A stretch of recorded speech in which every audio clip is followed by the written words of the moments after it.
Hola, buenos días, buenas tardes para todas las personas. Esta es Web Latam, el podcast. Yo soy Alejandra León, parte del equipo de Web Latam, y estoy con mi coequipero Gerardo Calderón. Hola, hola a todas y a todos. Hola, Ale. Hola, Francisco. Hola. Bienvenidas y bienvenidos a este Hola, nuevo muy capítulo. buenos días. Bueno, aquí tenemos un invitado maravilloso. Hoy contamos con Francisco. Francisco, bienvenido a Web Latam, el podcast. Gracias por aceptar nuestra invitación. Sabemos bastante de tu trayectoria porque eres un ejecutivo que ha oscilado entre el mercado de Europa, el mercado de América Latina. Llevas bastante tiempo trabajando con el grupo ADECO, pero permíteme contarles a todos un poco más de tu perfil. Tú tienes una licenciatura en Ciencias de la Información de la Universidad Autónoma de Barcelona. Has tenido diferentes estudios de posgrado en dirección de recursos humanos, en administración de empresas y has participado de diferentes programas de formación ejecutiva. Sabemos que tu trayectoria ha sido muy interesante en la región porque además tienes la perspectiva del mercado europeo y del mercado latino, pero quisiéramos que nos cuentes un poco más para lo que vinimos hoy y es un poco sobre el contexto y la transformación normativa que se ha venido dando en México. ¿Cómo describes, Francisco, la situación del sector de servicios temporales en México antes de la reforma laboral del 2021? Muy buenos días, todo un placer y honor poder estar contigo, Alejandra, y Gerardo, por supuesto, el equipo Webla Tank, que haces una labor extraordinaria. Bueno, pues la verdad es que antes de la reforma del 2021, digamos, nuestra industria, pues en México estaba bastante descontrolada, ¿no? Sí que es cierto que había una buena normativa, había una buena regulación que se puso en marcha en el año 2012, pero el gran problema que había era pues que muchas empresas que estaban en la industria pues no lo cumplían, ¿no? No lo cumplían y hacían que otros no la cumplieran, ¿no? Y bueno, pues entró en una dinámica bastante mala de malas prácticas, de evasión fiscal y bueno, pues eso hizo que nuestra industria pues tuviera muy mala imagen Ujú. frente a las autoridades y bueno, y al final pasó lo que pasó, ¿no? Que el gobierno se hartó y puso en marcha, bueno, prohibió la actividad y puso en marcha otra actividad un poquito más controlada. Es cierto que, bueno, por ejemplo, todas las compañías que estamos o que estábamos en la AMECHE, pues cumplíamos a cabalidad pues toda la regulación, ¿no? Pero la verdad es que eran muchas empresas que no estaban en la AMECH, por supuesto, que no cumplían. Estamos hablando que en aquel momento pues había casi 5 millones de trabajadores en formato de outsourcing en un mercado laboral formal de 20 millones, ¿no? En ningún país del mundo existía un porcentaje tan grande de trabajadores outsourcing frente a trabajadores regulares, ¿no? Entonces, la situación era muy compleja. Sí, sí, sí.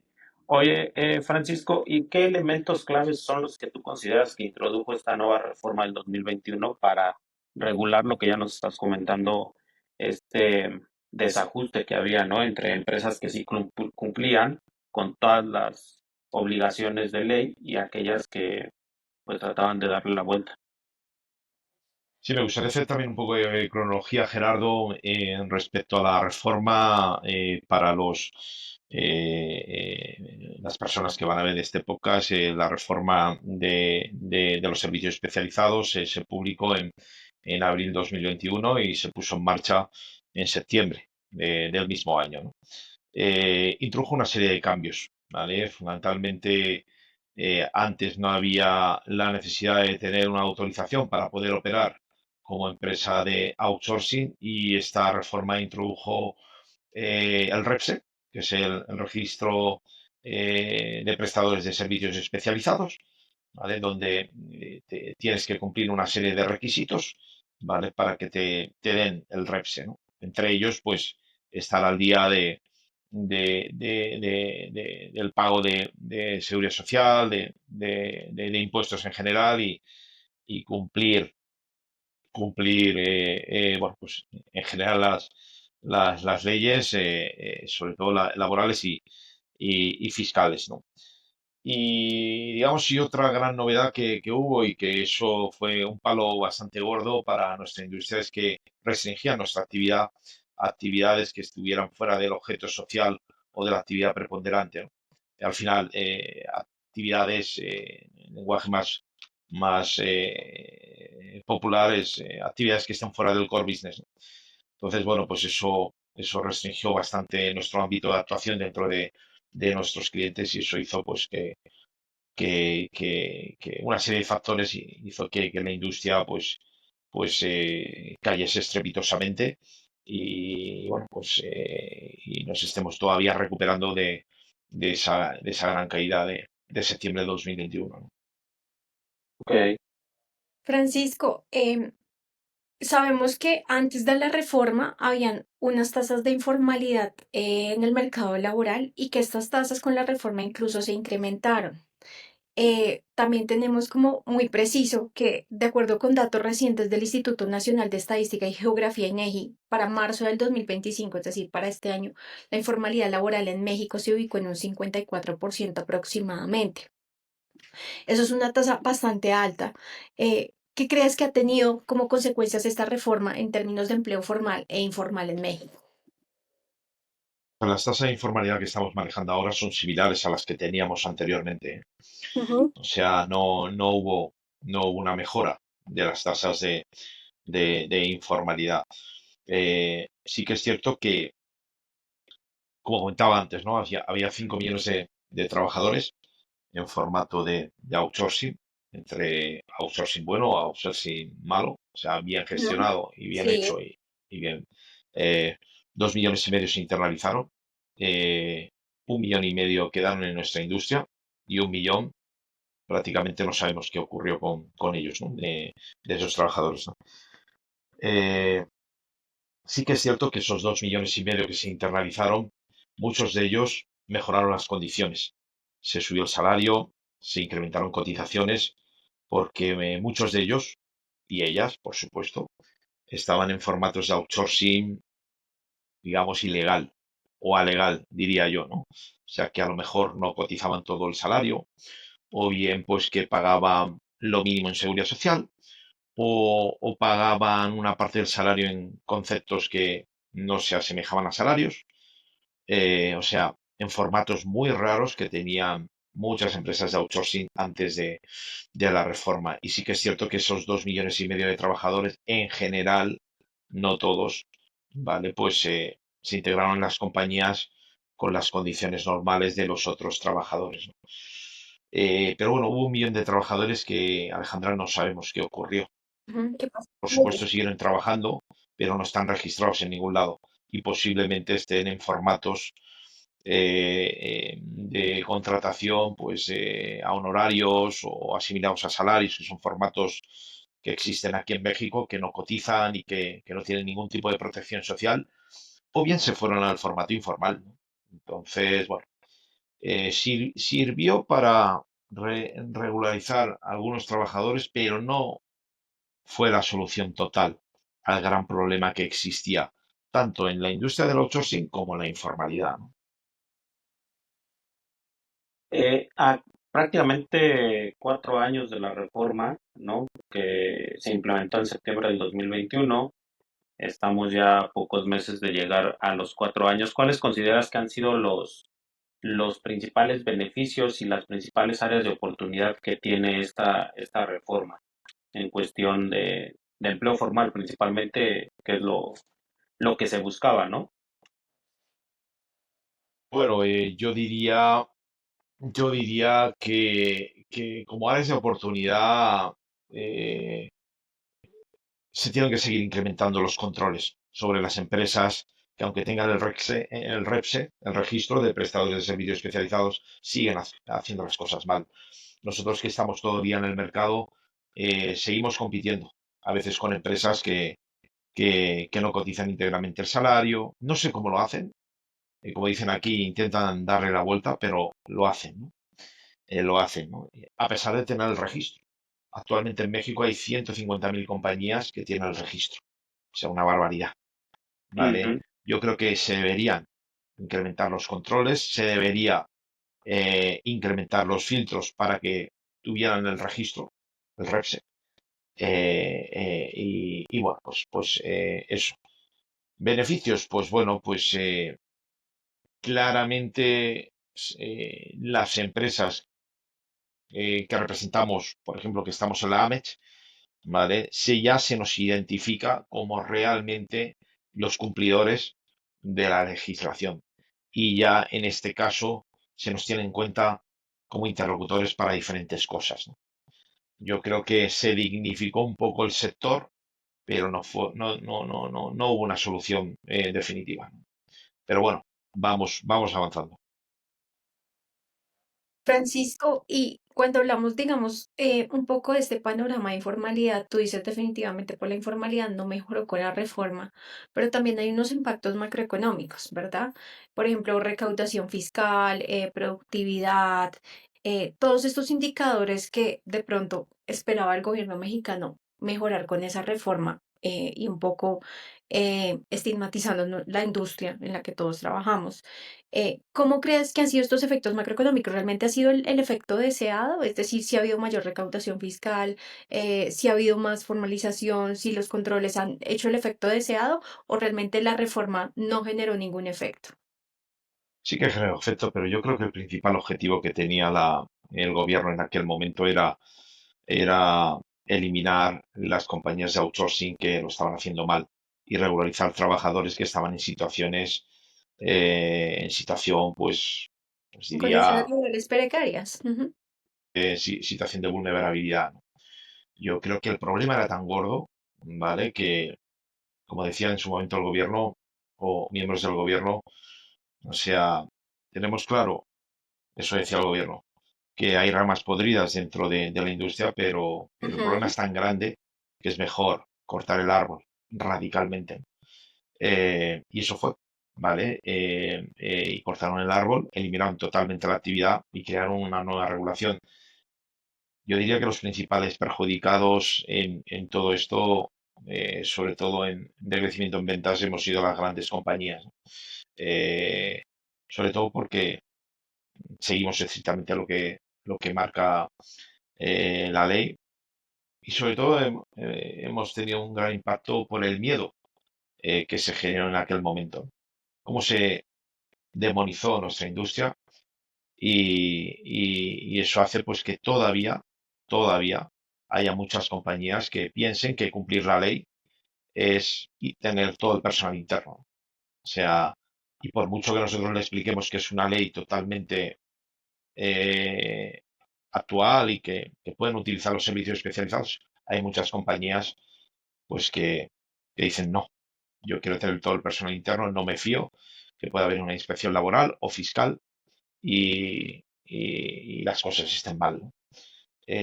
Gracias a Dios, pues no todas las empresas son así. Nuestra industria sigue funcionando, pero no a los volúmenes ni mucho menos que teníamos antes, ¿no? Yo creo que nos queda mucho tiempo por levantar cabeza en la industria en este país. Hablando de la respuesta que muchas empresas que utilizaban el servicio de la subcontratación tuvieron, y también considerando que este podcast pues está enfocado principalmente a la industria de los recursos humanos a nivel regional, ¿nos puedes contar qué implicó en este caso para ADECO el cambiar el modelo de negocio de un momento a otro? Porque ahorita actualmente en México se está hablando del tema de las 40 horas, que es algo que ya se ha implementado en otros países, pero en esta ocasión, en el tema de las 40 horas, sí se está hablando de una gradualidad. En el caso de la reforma de la subcontratación, prácticamente fue de un día para otro, ¿no? Su implementación. ¿Qué implicó para una empresa como la que lideras? Pues fueron momentos de estrés, a la misma vez de incertidumbre, pero de ponerse en acción, ¿no? Y sobre todo ver las oportunidades que nos podía generar, digamos, esta reforma y la nueva regulación, ¿no?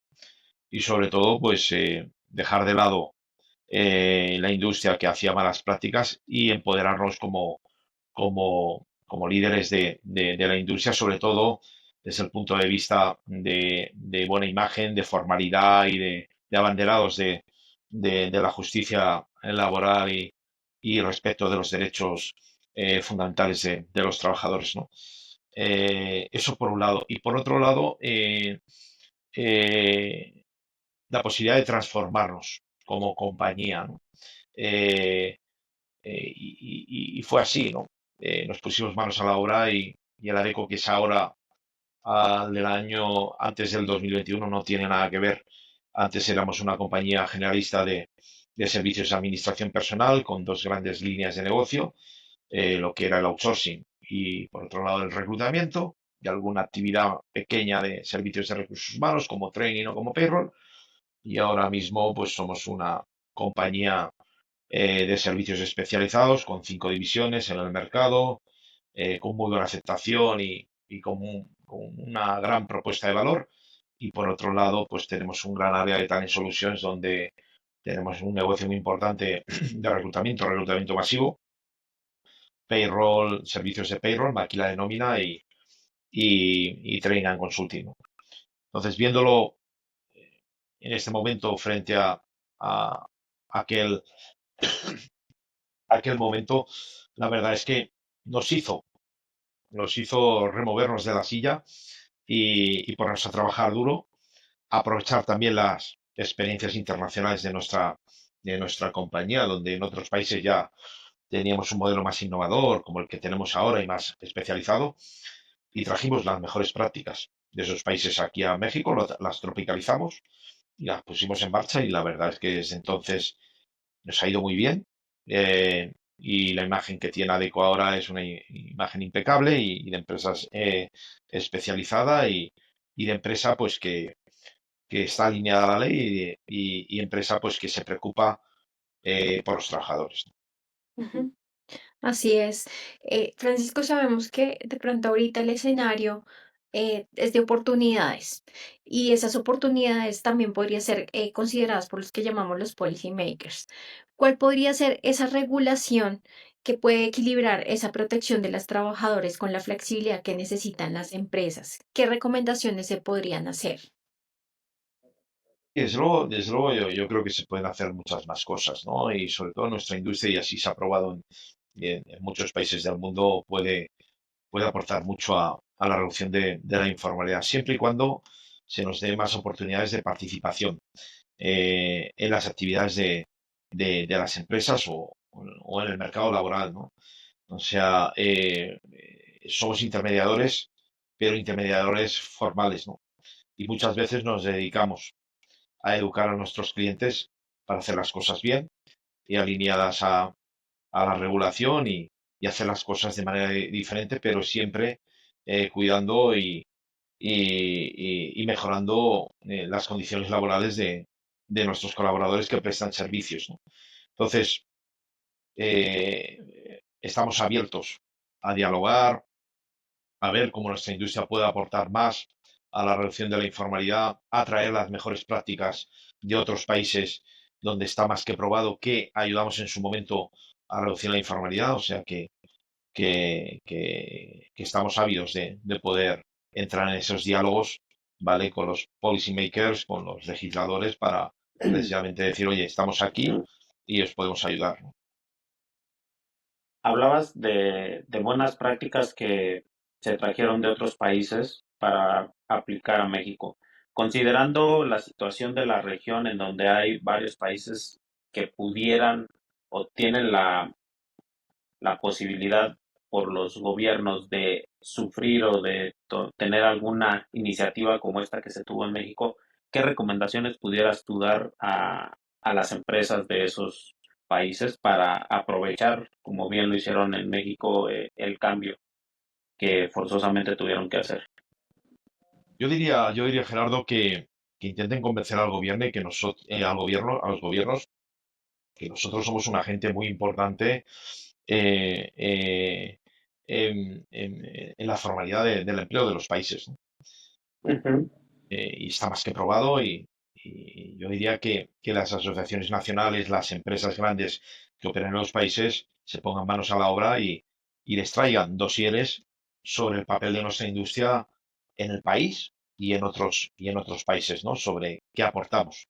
Por ejemplo, em, en contratación de colectivos desfavorecidos, ¿no? Mejor, colectivos que tienen dificultades para tener oportunidades laborales como pueden ser pues jóvenes, como pueden ser mayores de 45, personas con discapacidad, mujeres, o cargas familiares no compartidas o lo que sea, ¿no? Sobre todo Ujú. porque está más que probado que nuestra industria es muy igualitaria a la hora de contratar hombres o mujeres, ¿no? Por ejemplo, en mi compañía prácticamente hay 50-50, 49% de contratación de mujeres y 51% de hombres y nuestro propósito es siempre estar con contrataciones igualitarias, ¿no? Y también promoviendo la igualdad, ¿vale? De oportunidades dentro de nuestros clientes, independientemente de género, de religión, de orientación sexual o de tema etario, ¿no? Al final, por ejemplo, mi compañía promueve mucho el talento sin etiquetas, ¿no? O sea, fíjate en el Ujú. talento, pero no te fijes, digamos, en su En la condición etiqueta o social, en la etiqueta ¿no? social Que o pudieran tener. etiqueta de género o lo que sea, ¿no? Sobre todo que se pongan de manos a la obra. Yo creo que las asociaciones tienen un papel muy importante y tienen que estar siempre buscando, digamos, interlocuciones con los gobiernos precisamente para insistir sobre nuestra aportación al mercado laboral de ese país. Y, bueno, pues organismos como WEC, WEC Latam, pueden ayudar a estas asociaciones y empresas a traer las mejores informaciones y documentaciones y estudios para ponernos encima de la mesa de los legisladores. Y por otro lado, yo a los gobiernos humildemente les recomendaría que no eliminen para nada la industria, pero que sí la fortalezcan las barreras de entrada, que no cualquier operador pueda entrar a operar en el mercado laboral de cualquier país, que se aseguren quién está detrás, ¿vale? ¿Qué prácticas tienen? Si tienen los recursos adecuados, que hagan controles permanentes de la formalidad y el cumplimiento de la regulación. O sea, que creen observatorios, ¿vale? Conjuntos entre estas asociaciones de la industria, gobiernos y sindicatos para velar por la continuidad y por el cumplimiento de la regulación. O sea, que pongan muchos filtros, eh, y está claro que las empresas serias, como las que configuramos nuestras asociaciones que integramos la web Latam, vamos a pasar sin ningún tipo de problema estos filtros. Pero hay muchas empresas que se podrían quedar en el camino. Y hay casos de países que hay una fuerte regulación para poder operar como empresa de trabajo temporal o como empresa outsourcing. Casos como el de España, como el de Italia, como el de Francia, como de otros países europeos, donde no cualquiera puede tener una licencia para operar como una empresa de trabajo temporal o una empresa outsourcing. Ok. Y Francisco, de pronto para cerrar un poco, cuéntanos en qué traduces tú el impacto que tiene la industria de servicios o agencias privadas de empleo o de servicios temporales o todos los nombres que tenemos en la economía en México. ¿Cómo impacta a nivel económico y social? Bueno, pues somos un gran contribuidor, ¿vale? De impuestos, seguridad social y otro tipo de Gracias. impuestos según el país y somos un motor muy importante de generación de empleo formal. Y ya no solo empleo formal, sino empleo formal para colectivos, como decía antes, que a lo mejor tienen más dificultades de encontrar un empleo formal. Yo te diría básicamente eso, somos bueno, pues una industria que se nos debe cuidar, pero a la misma vez se nos debe controlar por el histórico que tenemos, no solo en México, sino en muchos países, por ejemplo, que yo dirigí en Latinoamérica, ¿vale? Todos hay problemas de malas prácticas. Claro, Entonces, justamente lo hablábamos en nuestro podcast pasado sobre esta informalidad que prima en América Latina y cómo se ha hecho una apropiación casi que cultural, donde es normal la informalidad y cuando hay formalidad es que hay una actitud renuente a aceptarla o acatarla. Y también es hemos que yo hablado. distinguiría, Alejandra, de dos tipos de informalidades. la informalidad Ujú, regular, normal, y luego la sí, informalidad en nuestra industria. Y así es. nosotros Eso lo veo. como líderes de nuestra industria, las asociaciones nacionales, la web LATAM, debemos promover la formalidad en nuestra industria, pero no en nuestros socios, por supuesto, pero también ser muy combativos para la informalidad de nuestra industria que no están asociados en nuestros grupos o asociaciones, ¿no? Entonces, tenemos dos problemas, la informalidad que hay fuera y la informalidad que hay dentro. Exacto, tal cual, es una de nuestras grandes conclusiones a través de estos podcasts. Francisco, muchas gracias por darnos todo este panorama sobre México. De verdad, solo tenemos una alta expectativa de que los policymakers puedan tomar todos estos insumos y hacerlo parte de una política pública real, efectiva, coherente, necesaria, cambiante. Y de verdad te agradecemos el tiempo por haber asistido a esta sesión de podcast de Web Latam.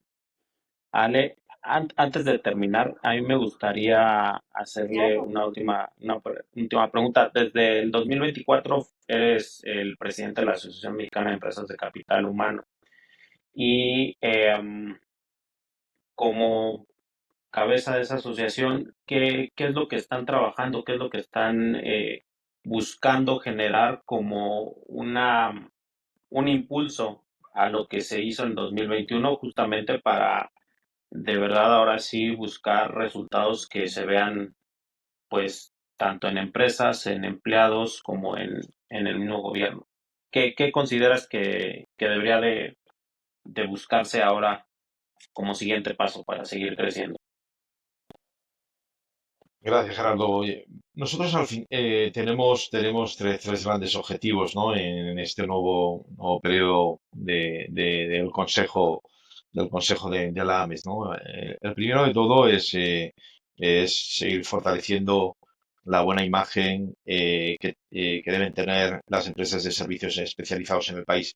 Como decía anteriormente, nuestra industria, por los antecedentes que había antes del 2021 y por la actuación de malos operadores, pues nuestra industria sigue teniendo, a pesar de la reforma, una mala imagen en el mercado, ¿no? Y es nuestra obsesión decir, oye, esta es una ley y una regulación y unos servicios que podéis utilizar, cualquier empresa, ¿vale? Pero sí que tenéis que hacerlo con empresas que cumplan a rajatabla lo que lo que dice la ley, ¿no?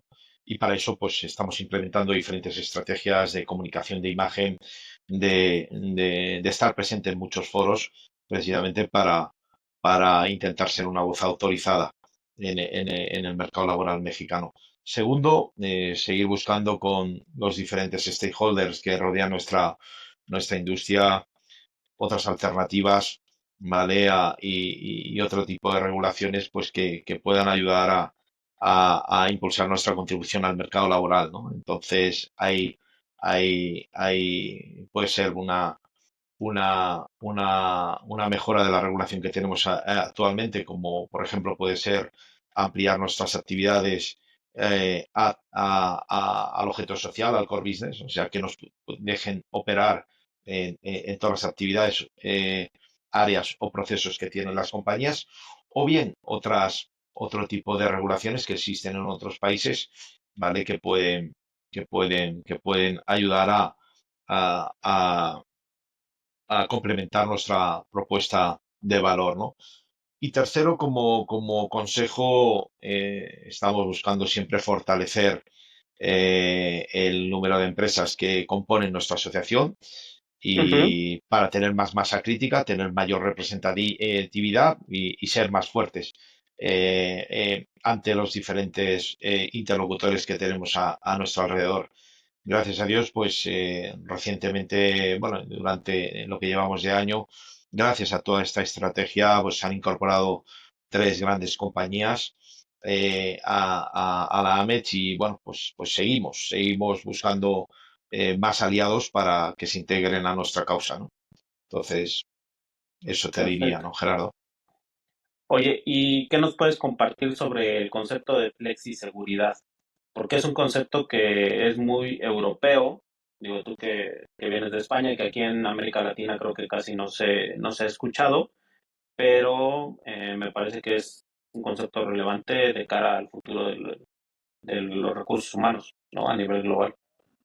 Sí, la flexibilidad es al final lo que representa nuestra industria formal, ¿no? De servicios especializados o de trabajo temporal o de staffing como, como queramos llamar, como decía antes Alejandra, con las diferentes terminologías que tenemos en nuestra industria, ¿no? Al final, la flexibilidad es tener fórmulas de contratación en el país, ¿vale? Que garanticen la formalidad en el empleo, ¿no? O sea, no porque sea un trabajo temporal o porque sea un trabajo en servicios especializados o un trabajo flexible, tiene que ser informal o inseguro. O sea, todo lo contrario, si tienes bien fortalecida nuestra industria, vas a asegurarte que esos empleados tienen un trabajo formal y seguro, ¿no? Y que puede ser una vía de entrada a otro tipo de contrataciones formales en el país, ¿no? Entonces, bueno, pues si la promovemos también pero bueno, todo pasa por tener bien fortalecida nuestra industria, ¿no? Y eso todavía hay una asignatura pendiente. Pero debe ser nuestra bandera, ¿eh? La flexiseguridad. Trabajo Ok, flexible, pero seguro.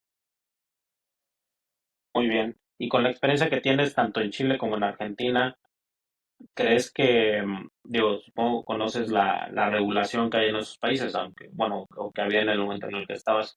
¿Consideras que hay un riesgo de que pudieran llegar a sufrir este tipo de regulaciones, como la que se vivió en México? No lo creo, porque son industrias muy maduras y yo que he trabajado en esos países, sobre todo en Chile, yo diría que es una de las mejores regulaciones que he conocido y de las más seguras y sobre todo que somos una industria reconocida, ¿no? Eh, y con buenas prácticas. Hay operadores que hacen las cosas bien, pero no son la mayoría como ocurría aquí en México. Son la Ok, minoría, ¿no? Y yo sé que, por ejemplo, nuestros colegas de AGES son muy combativos y cuidan mucho su regulación, que es un regalo, que está muy bien articulada, que nos permite tener un buen ámbito de actuación dentro de los servicios hacia nuestros clientes. O sea, creo que se está haciendo un gran trabajo en Chile. Argentina, pues bueno, pues también tiene una buena regulación, mejorable en algunos aspectos y creo que nuestra industria no ha tenido el suficiente desarrollo en los últimos años, pero no por nuestra, nuestra manera de hacer las cosas o que no podamos aportar simplemente por la situación económica del país, ¿no? Que al final nuestra industria crece cuando los países crecen. Además, somos uno de los principales termómetros de una reactivación económica o de una crisis económica, ¿no?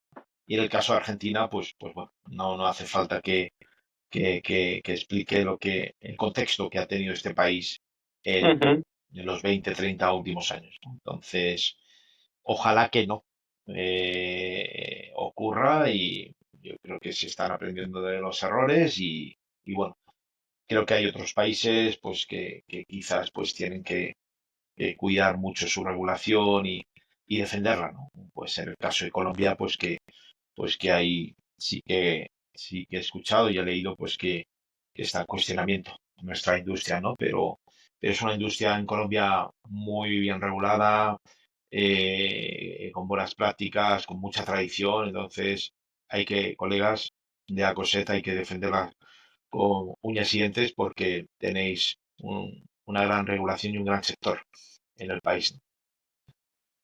Francisco, tú que tienes una trayectoria no solo en América Latina, sino en Europa, al comparar estas dos trayectorias y considerando que la regulación y la normativa en Europa pues es diferente y específicamente en España, ¿m? Eh, ¿Cuál crees que puede ser esa lección o ese aprendizaje para los países de América Latina? Pues yo diría que cuiden nuestra industria, hablando de los gobiernos, ¿no? Que cuiden nuestra industria, pero que a la misma vez, pues la filtren, ¿no? O sea, insisto, ¿no? O sea, el tema de los filtros de entrada es algo fundamental para tener digamos, una industria sana Ujú, y con propuesta de valor, ¿no? Y así es, ¿no? En muchos países de Europa hay, hay digamos, pues filtros muy importantes, ¿no? Incluso hay garantías financieras para asegurar, pues, que la compañía, en el caso de que tenga problemas, como mínimo cobre los trabajadores sus salarios, ¿vale? Y el gobierno, ¿vale? Pues cobre sus impuestos, ¿no? Entonces hay fuertes garantías financieras para asegurar que malos escenarios, ¿no? Entonces eso hace que el sector o la industria pues tenga una buena imagen. Por otro lado, pues estos países europeos, esa industria está con muy buenas relaciones con los sindicatos, ¿no? Y con el ujú, gobierno, ¿no? Entonces se conjuga esa idealidad, ¿no? de relación tripartita, ¿no? Gobierno, industria y sindicatos, siempre buscando lo mejor para lo más importante que son los trabajadores que, que están en nuestra industria, ¿no? ujú, Y bueno, pues yo creo que América Latina pues debería aprender mucho de las mejores prácticas de nuestra industria en Europa. Y yo creo que son perfectamente aplicables. Eh, Simplemente pues hay que ponerse en ello y hay que traérselas también, ¿no? Por eso, como decía antes, ¿no? Nuestra industria en cada país, nuestras asociaciones en cada país tienen la misión y función y responsabilidad de estar constantemente hablando con los legisladores, con policy makers, ¿vale? Y trayendo las mejores prácticas de otros países, sea de Europa, sea de Estados Unidos, sea de Asia o lo que sea, que también existen buenas regulaciones y buenas prácticas, y traerlas aquí y estar constantemente hablando con ellos para decir, oye, esto, lo otro, ¿sabes? O sea, esto ha funcionado aquí, esto ha funcionado allá. O sea, hay que seguir insistiendo, porque ujú. ejemplos tenemos. Así es. Francisco, y ya para cerrar ahora sí, ¿qué, qué crees que viene para México en los próximos años? Pues México es un gran país en todos los aspectos, ¿no? Yo la verdad es que llevo desde septiembre de 2019 en este maravilloso país y, bueno, cada día me sorprendo de la potencialidad que tiene este país desde el punto de vista del talento, desde el punto de vista social y desde el punto de vista económico, ¿no? Yo creo que México y el gobierno mexicano eh, eh, poner en marcha políticas para aprovechar precisamente esa ventaja competitiva y geográfica que tienen frente a otros países. México tiene que ser una superpotencia y dentro de las 10 economías más fuertes del mundo. Piensa que México es el principal socio comercial de la principal economía del mundo, que es Estados Unidos. Entonces, teniendo eso, pues imagínate lo que puede venir. Pero para eso tiene que haber políticas públicas adecuadas y sobre todo que generen certidumbre a las inversiones y a las Ujú, empresas que ya estamos y a las empresas que pueden venir. Institucionalidad, seriedad, formalidad, cumplimiento de leyes. eh, y bueno, pues creo en cualquier caso que estamos en el camino, ¿eh? Creo que se están haciendo buenas políticas, hay buenas intenciones por parte del actual gobierno y creo que a pesar de que ahora mismo estamos en un ligero estancamiento, diría yo creo que para México pueden venir muy buenos años eh, eh, eh, siguientes, ¿no? Entonces, bueno, creo que 2025 va a ser más o menos de estancamiento, de alertamiento, pero creo que 2026 va a ser un buen año para este país. bueno, Francisco, muchas gracias por darnos todo ese panorama de verdad, por explicarnos tan al detalle y también darnos esa visión comparativa de todos los retos y oportunidades que tenemos sobre el camino. Esperamos que este podcast llegue a mucha gente para que tenga una visión más completa de lo que hace la industria y de los retos que hay en el mercado mexicano. Y bueno, solamente desearte un feliz día. Igualmente, Alejandra, y antes de acabar, felicitaros por el trabajo que realiza la web Latam, que es la Asociación de Asociaciones de nuestra industria en América Latina. Y nada, seguir así. Nada, desde la AMET seguiremos apoyando e impulsando el papel de la web Latam en este maravilloso Gracias. continente. Gracias, Muchísimas José. gracias. Gracias. Ustedes lo hacen posible.